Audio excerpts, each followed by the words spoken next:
बाल बाल बच्चे रविवार और कुणाल बहुत अच्छे मित्र थे।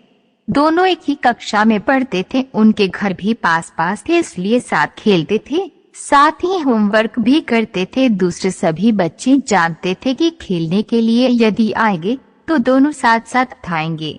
किसी बात पर कभी लड़ाई हो भी जाए तो भी वे यह ज्यादा देर नहीं टिक पाती थी। जल्दी ही दोनों फिर हंसकर साथ साथ खेलने लगते थे। एक बार दोनों दोस्त क्लास के साथ पिकनिक पर गए। सभी बच्चे मैदान में खेल रहे थे। रवि और कुणाल घूमकर बातें कर रहे थे।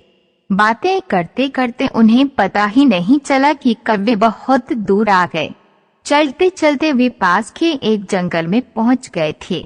जब उन्हें इस बात का आभास हुआ तो वे बहुत डर गए। वे वापस जाने के लिए जैसे ही घूमे, सामने से एक भालू आता दिखाई दिया। अब तो डर के मारे दोनों की जान ही निकल गई। क्या करें क्या करें, ये सोचते सोचते दिमाग ने काम करना बंद सा कर दिया। भालू पास आता जा रहा था। रवि ने कुणाल से कहा कि चल पेड़ पर चढ़कर छिप जाते हैं, लेकिन पेड़ ऊंचा था। कुणाल बोला, मैं नीचे बैठता हूँ, तू मेरे कंधे पर पैर रखकर ऊपर चढ़ जा और फिर मुझे ऊपर खींच लेना। सोचने के लिए ज्यादा समय नहीं था। कुणाल नीचे झुका और बार उसके कंधे पर पैर रखकर जल्दी से ऊपर चढ़ गया। उसने कुणाल को आवाज दी, आजा कुणाल, अपना हाथ दे। लेकिन इतना समय नहीं बचा था कि कुणाल भी ऊपर चढ़ पाता। यदि मुझे ऊपर चढ़ते हुए भालू ने देख लिया तो मेरे साथ साथ रवि नहीं बच पाएगा। उसने मन में सोचा। उसने बस इतना ही कहा, तू छिप जा रहा, और खुद जमीन पर लेट गया। जैसे ही भालू उस तक पहुंचा, उसने थोड़ी देर के लिए अपनी सांस रोक ली।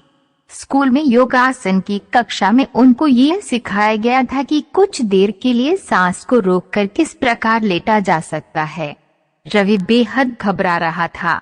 उसे कुणाल की बहुत चिंता हो रही थी। कैसे बचेगा उसका सबसे प्यारा दोस्त? ये बात सोचकर उसे रोना आ रहा था, लेकिन उसने अपने आप को संभाला और चुपचाप बैठ गया। भालू जब कुणाल के पास पहुंचा तो उसने कुणाल को हर ओर से सूंघकर देखा। स्कूल में सीखा हुआ योगासन काम आ गया और भालू को विश्वास हो गया कि कुणाल जीवित नहीं है। भालू कभी भी मरे हुए प्राणियों को नहीं ले जाते, ये बात कुणाल को पता थी और वही हुआ।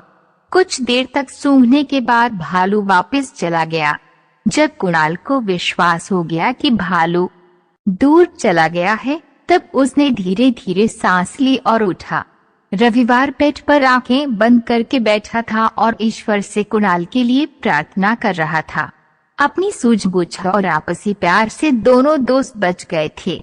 दोनों गले लगे और वापस पिकनिक के मैदान की ओर चल पड़े। उन्होंने निश्चय किया कि अब कभी भी इतनी बातें नहीं करेंगे कि समय और जगह का ध्यान न रहे।